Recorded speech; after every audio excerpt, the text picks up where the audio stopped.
Go. Hi, my name is Vijay. Alright, I'll be talking about 3 classes of the oral hypoglycemics and also a little bit about the treatment that are out there for diabetes. Alright, there are 2 types of diabetes. There's type 1, where there's no insulin in your body and the body cannot produce insulin. So the only way to treat that are insulin shots, inhalation of insulin, and things of that sort. For type 2 diabetes, there are either you could do insulin shots or you could do oral hypoglycemics, which are tablets or medication that you take. In type 2 diabetes, what happens is that there's insulin, but there's insufficiency of amount of insulin there because the body, the person is really huge, or there's the cell doesn't have enough receptors for the insulin. So what the oral hypoglycemics do is that it has a couple of functions. It'll either increase the output of insulin, or it'll increase the intake of glucose to the muscles, and it could also inhibit or block the absorption of glucose from the intestines, and also it could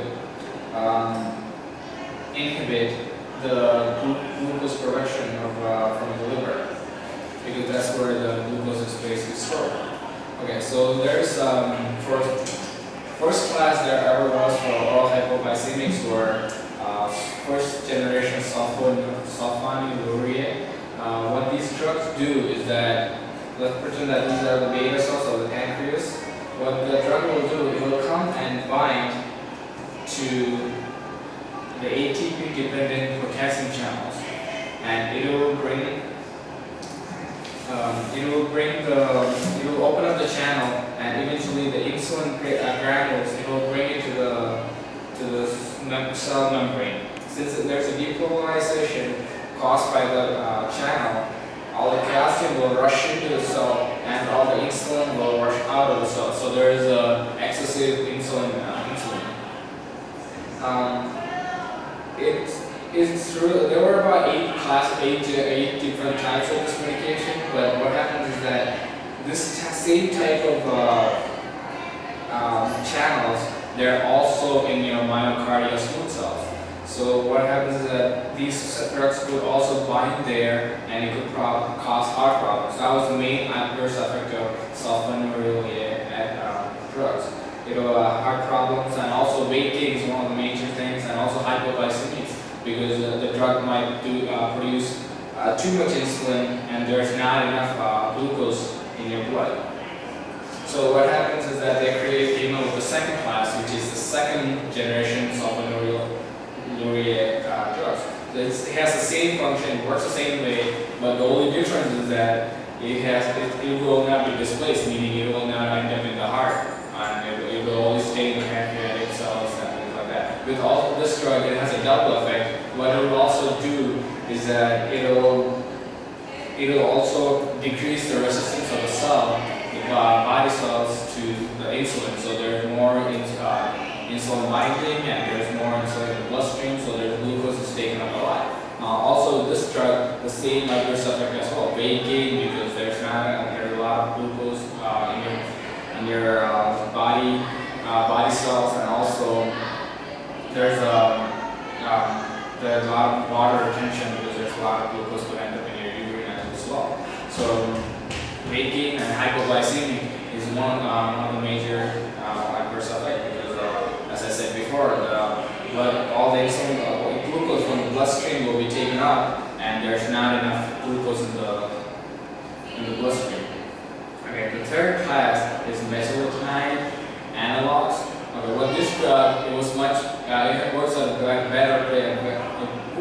better than the 2 drugs before, because you just have to take it 20 minutes before you eat, and it has a better peak and onset time period, and within that 20 minutes it'll get activated, and once you eat, it'll work in your body, and you will be able to control your glucose level. There's a less chance of being hypoglycemic with this drug than without the previous 2. And adverse effect is also weight gain, and there's a small chance that you could also be hypoglycemic. Other than that, that's pretty much it. So now the most people usually take mesoglutide analogs because it's much easier to stay on, because when you eat, you just need to remember to take the drug with your food or before you eat the food. So thank you. And our homies next. Alright, back to me, I'm Homie, and I'm going to be talking about 2 more classes of drugs called biguanides and alpha-glucosidase inhibitors. So the first one is called biguanides, and what this does is the same as the other. It tries to prevent basal and post-meal blood glucose levels in type 2 diabetes. So biguanides used to be very popular, and it was discontinued in the 70s because of a lot of people are getting lactic acidosis. It's been reintroduced to the market currently, and it's much safer. It's very inexpensive, so it's a great choice of drug. Another selling point for this is that there's no weight gain. A lot of the other ones we're going to talk about have weight gain, so a lot of people who tend to be overweight as already are going to opt for this one, because they might even lose some weight. It has 2 actions, the biguanides. Back to our organs that are affected. We have the liver and the muscle. So the 2 actions of biguanides is, first is it reduces the hepatic glucose production. Secondary, because there's less glucose coming into the system, the tissues, the muscles, become more sensitive and are more easy to absorb it. The main form of this drug is called metformin, or glucophage, and it's usually taken with meals. If you get glucophage XL, you can take it once before breakfast and it lasts for the whole day. Adverse gastrointestinal effects are going to be diarrhea, nausea, vomiting, indigestion, abdominal discomfort, and these are all pretty normal at first, but eventually as you continue to take the drug, these should go away. Contraindications is anyone with congestive heart failure, people are at risk for hyperfusion or hypoxemia, and anyone who's at risk for lactic acidosis. So if you have decreased renal function, liver impairment, respiratory insufficiency, basically if you can't get rid of the drugs and excrete them from the body, you would be at high risk where you wouldn't take this drug. The other one I'm going to talk about is alpha-glucosidase inhibitors, and this works in a completely different part of the body. This works in the intestines. It also tries to prevent hyperglycemia, but it does this by focusing on the food we eat. So when we eat carbs, we let go of a lot of sugar into the body. What the alpha-glucosidase inhibitors tries to do is delay the absorption of carbs. So it's not preventing glucose absorption, but just delaying it. It does this by inhibiting enzymes in the digestive tract and reducing the rate of the digestion of starches and the absorption of glucose, as I said. The 2 types of this are acarbose and nicotol, and they're both taken with meals. Like contraindications for this one are also renal dysfunction, anything that makes the drugs accumulate in the body. A big nursing intervention for this one is to teach your patients the types of foods that they can eat to reduce any gastrointestinal discomfort. So avoiding sauces, gassy foods, soda, beer, cereal brand, broccoli, all those kind of things.